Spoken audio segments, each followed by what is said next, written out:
Hello. सर्वप्रथम आज मैं धन्यवाद देना चाहूंगा अपने बहुजन महापुरुषों का, जिन्होंने त्याग और संघर्ष कर हम सभी लोगों को एकजुट होकर अपनी बात को रखने का अवसर प्रदान किया। दूसरा धन्यवाद देना चाहूंगा लुधियाना की इस पावन सरजमीन पर रहने वाले आप सभी बुद्धिजीवियों का, जो आप सभी लोग अपना कीमती समय निकालकर महापुरुषों की विचारधारा को जन जन तक प्रचार प्रसारित करने के लिए एकजुट हुए हैं। आज की सभा में उपस्थित सभी साथियों से मैं कहना चाहूंगा कि आज का जो कार्यक्रम है, जन चेतना कार्यक्रम, ये कोई मामूली कार्यक्रम नहीं है। यह कार्यक्रम लगातार समाज के उत्थान के लिए अग्रसर हो रहा है। तो मैं आज अपनी बारी को आरंभ करने से पहले कहना चाहूंगा कि तथागत बुद्ध की करुणा हो, तथागत बुद्ध की करुणा हो। बाबा साहब अमर रहे, भारत संविधान जिंदाबाद, मानव काशीराम साहब अमर रहे, मानव काशीराम साहब अमर रहे, बहुजन एकता जिंदाबाद, भीम आर्मी जिंदाबाद। मैं भीमपुत्र विजय कुमार आजाद समस्त बहुजन महापुरुषों के चरणों में श्रद्धा की सुमन अर्पित करते हुए आज अपनी बारी को आरंभ करता हूँ। साथियों, जैसा कि आप लोगों ने जाना कि भीम आर्मी भारत एकता मिशन देश का एकमात्र पंजीकृत सामाजिक संगठन है, जो कि जाति और धर्म के भेदभाव से दूर हट करके शिक्षा, स्वास्थ्य और रोजगार के क्षेत्र में काम कर रहा है। यह संगठन बहुजन समाज को एक नई दिशा और दिशा प्रदान करने का काम कर रहा है। साथियों, इस संगठन में कोई छोटा और बड़ा नहीं। इस संगठन का मूल उद्देश्य बहुजन समाज को, खास करके शोषित वंचित समाज को, जिसको लगातार धिक्कारा जाता है, जिसका शोषण किया जाता है, जिस समाज को एक नई शक्ति प्रदान करते हुए एक नई ऊर्जा प्रदान करने का काम ये भीम आर्मी संगठन कर रहा है। साथियों, मैं भीमपुत्र विजय कुमार आजाद आज इस पंजाब की धरती पर आप लोगों से कहना चाहता हूं, जिस प्रकार से मानव काशीराम साहब ने पंजाब की धरती पर सरजमीन पर जन्म लिया और यूपी के लोगों को बहुजन नाम की एकता में पिरोने का काम किया, एकजुट करने का काम किया। मैं यूपी में जन्मा भीमपुत्र विजय कुमार आजाद आज पंजाब की धरती को, पंजाब वासियों को आश्वासन देता हूं कि पंजाब की जनता को, पंजाब में रहने वाले हर एक मूल निवासी को एकजुट करने का काम करूंगा और शक्ति और शिक्षा प्रदान करने का काम करूंगा। साथियों, इस संगठन का उद्देश्य चुनाव लड़ना नहीं है। इस संगठन का उद्देश्य पंजाब की सरजमीन पर रहने वाले हर एक मूल निवासी को शिक्षा के क्षेत्र में, सामाजिक क्षेत्र में, स्वास्थ्य के क्षेत्र में, रोजगार के क्षेत्र में और अपने हक अधिकारों के क्षेत्र में मजबूत बनाना है। साथियों, वही शोषित वंचित समाज को रूढ़िवादी विचारधारा से हटा करके मुख्य धारा में जोड़ने का काम यह संगठन कर रहा है और करता रहेगा। साथियों, मैं देख रहा हूं लगातार हमारे समाज के ऊपर द्वेष भावना के आधार पर, जातिगत भेदभाव के आधार पर हमारे समाज के साथ लगातार धोखा किया जा रहा है। दलितों के नाम पर केवल कोरी राजनीति की जा रही है और वहीं समाज सेवा के नाम पर समाज सेवियों के साथ और समाज में रहने वाले हर एक वोटर्स के साथ उसके हक अधिकारों को शोषण किया जा रहा है। साथियों, आखिर कब तक हम लोग सहन करें? तो कहा जाता है कि जहां सहनशीलता की भावना खत्म होती है, क्योंकि इस संगठन को बनाने से पहले हमने देखा कि देश में लाखों संगठन काम कर रहे हैं, लेकिन किसी संगठन ने अपना कोई स्लोगन नहीं दिया। लेकिन भीम आर्मी संगठन का अपना एक स्लोगन है, जिसको आप लोगों ने बैनर पर भी देखा है कि जहां सहनशीलता की भावना खत्म होती है वहीं से भीम आर्मी क्रांति की शुरुआत होती है। साथियों, भीम आर्मी के बारे में वैसे तो बहुत ज्यादा अफवाहें आप लोगों ने सुनी होंगी और बहुत सारे कारनामे भी आपने सुने होंगे कि आज के समय में और प्रारंभिक समय में दोनों में कुछ कॉम्बिनेशन मिलता है। जैसे आप लोगों ने मीडिया के माध्यम से, टेलीविजन के माध्यम से, दूरसंचार माध्यम से आपने देखा होगा कि फिल्मों में बताया जाता था कि बेटा सो जा रहे तो गब्बर आ जाएगा, और वैसे ही आज मनवादी कहते हैं बेटा संभल के चल ले नहीं तो अम्बेडकरवादी आ जाएंगे। आज लोगों को अम्बेडकर की मूर्ति से नफरत है, आज लोगों को अम्बेडकर की मूर्ति से डर लगता है साथियों। और तो और अगर कहीं पाखंडियों को पता लग जाए कि काशीराम साहब के अनुयायी आ रहे हैं तो उनकी पतलून गीली हो जाती है साथियों। काशीराम साहब पंजाब की धरती से जन्मे, लेकिन साथियों उन्होंने पंजाब में ही नहीं बल्कि पूरे देश में अपना परचम लहराने का काम किया। गर्व करना चाहिए पंजाब की जनता को कि पंजाब में भी एक से एक महान संस्कारी विद्वान, राजनेता, समाज सेवी पैदा होते हैं, किंतु इन लोगों के साथ, इनकी एकता के साथ, इनकी ताकत के साथ खिलवाड़ किया जाता है। इनकी ताकत को यूनाइट करने के लिए आज हम यूपी की सरजमी से आए हैं। मैं आपसे कहना चाहूंगा कि हमें भीड़ नहीं चाहिए, क्योंकि भीड़ की जरूरत तो राजनेताओं को पड़ती है, समाज सेवियों को नहीं। भीड़ की जरूरत नेताओं को पड़ती है वोट मांगने के लिए, लेकिन सामाजिक संगठनों को नहीं। हमें तो करोड़ों पर भारी पड़ने वाला एक समाज सेवी चाहिए, और उस एक समाज सेवी को खोजने के लिए मैं स्वयं गांव-गांव जाकर, जनपद जाकर के कैडर कैंप के माध्यम से उन लोगों को खोजने का काम कर रहा हूं। जिस प्रकार से पंजाब के शेर हमारे माननीय काशीराम साहब ने उत्तर प्रदेश की सरजमी पर गांव-गांव जाकर साइकिल चला करके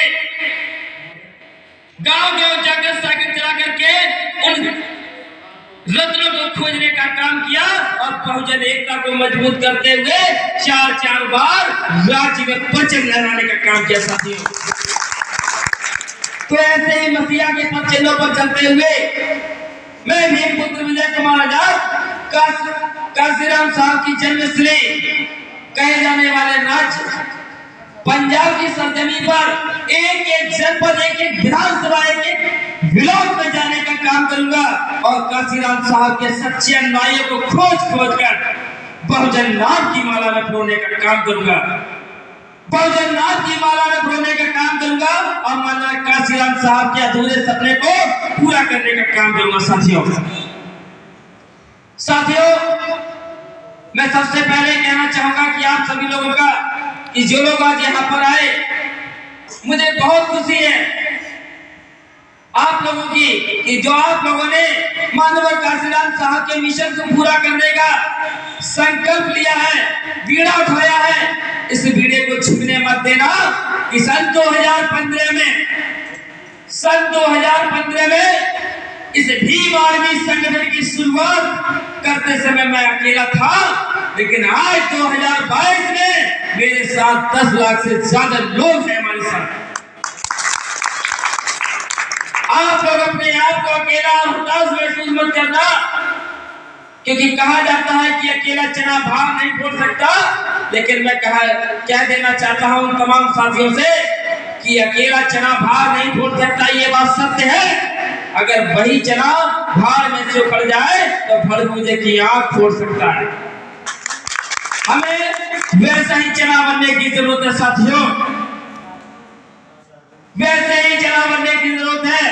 मैं आप लोगों से कहना चाहूंगा, दलितों के नाम पर लगातार पंजाब में शोषण हो रहा है, दलितों को जातियों के आधार पर बांटा जा रहा है, एक जाति को दूसरी जाति से लड़ाया जा रहा है, धर्म के नाम पर, जाति के नाम पर लोगों के साथ शोषण किया जा रहा है। कब तक? अब हमें राजनेताओं योजनाओं के पीछे भागने की जरूरत नहीं है। हमें जानना है कि आज की हमारी लड़ाई है शिक्षा, स्वास्थ्य और रोजगार। हमें शिक्षा को हासिल करना होगा और बेहतर शिक्षा हासिल करने के लिए हमें शिक्षा के द्वारों को खोलना होगा साथियों। स्वास्थ्य के क्षेत्र में समाज को मजबूत बनाने के लिए सामुदायिक केंद्रों को खोलना होगा और वही रोजगार के क्षेत्र में, क्योंकि आज प्रवासी मजदूर अपने परिवार को पालने के लिए, अपने घर का पालन पोषण करने के लिए अपने घर को छोड़ करके दूसरे राज्यों में मजदूरी करने का काम कर रहे हैं। इसका जिम्मेदार कोई और नहीं, हमारे ही अपने नेता हैं। हमें अपने लोगों को रोजगार के क्षेत्र में मजबूत करने का काम करना होगा। इसके लिए हमें रोजगार भी खोलने होंगे। भीम आर्मी संगठन इन तीनों पहलुओं पर मजबूती से काम कर रहा है। हमें इसके लिए चाहिए 3 चीजें। पहला आपका टाइम चाहिए, दूसरा टैलेंट और तीसरा टेक्नोलॉजी। ये बात मैं इसलिए कह रहा हूं क्योंकि मैं कोई राजनेता नहीं, मैं समाज का बेटा हूं। राजनेता तो रात भर अपनी स्पीच को रखते हैं और कहते हैं कि मुझे सुबह बोला है और वो बोल नहीं पाते, इसके लिए टेबल सामने रख लेते हैं, उस पर कागज रख लेते हैं कहीं वो गलत ना बोल दे। सुबह से लेकर शाम तक, शाम से लेकर सुबह तक बिना पानी पिए मुझे बोलने का पूरा अनुभव है, क्योंकि प्रैक्टिस मेक अस परफेक्ट। मैंने शिक्षा को ग्रहण किया है। आज इस छोटी सी उम्र में मैं एक नहीं 3 स्कूलों का प्रबंधक हूं और आज भीम आर्मी भारत एकता मिशन के माध्यम से 5000 से ज्यादा कोचिंग सेंटर चलाने का काम कर रहा हूं। देश भर में माननीय काशीराम साहब और बाबा साहब तथा बहुजन महापुरुषों की विचारधारा से प्रेरित करने के लिए स्वयं कैंप चलाने का काम कर रहा हूं साथियों। इतिहास उठाकर देख लो, आजादी की बात से कोई भी राजनेता बिना सुरक्षा के नहीं चलता, लेकिन माननीय काशीराम साहब पर मुझे गर्व है, जिन्होंने साइकिल पर चल करके सोचती हुई कौम को जगाने का काम किया, बिना सिक्योरिटी के, बिना किसी डर के समाज के बीच में जाने का काम किया और मनवाद रीढ़ की हड्डी को अपने जूते की ठोकर से तोड़ने का काम किया और बहुजन समाज को कलम की ताकत से जोड़ने का काम किया। उसी प्रकार से हमें भी कलम की ताकत को समझना होगा और भारतीय संविधान के अंतर्गत कार्य करते हुए बहुजन समाज को मजबूत बनाने का काम करना होगा। तो साथियों, मैं आप लोगों से कहना चाहूंगा कि आप अपने आप को कमजोर और हताश न समझें। आखिर भीम आर्मी ने मात्र 7 सालों में ये परिचय कैसे पा लिया? इस देश में 9 लाख संगठन चल रहे हैं। मैं कहना चाहूंगा कि 9 लाख संगठनों में देख लीजिए, किसी संगठन का मुख्य ट्रस्टी विदाउट सिक्योरिटी नहीं चलता। क्यों? क्योंकि उन्हें अपने मरने का डर होता है। साथियों, मैं भीम पुत्र विजय कुमार आजाद अकेले चलता हूं क्योंकि मुझे किसी का डर नहीं है। क्यों? क्योंकि डर तो उन्हें लगता है जिनके कर्मों में दाग होता है। डर तो उन्हें लगता है जिनके कर्मों में दाग होता है। हम तो अपने महापुरुषों के वंशज हैं, हमारे अंग अंग में फौलाद होता है।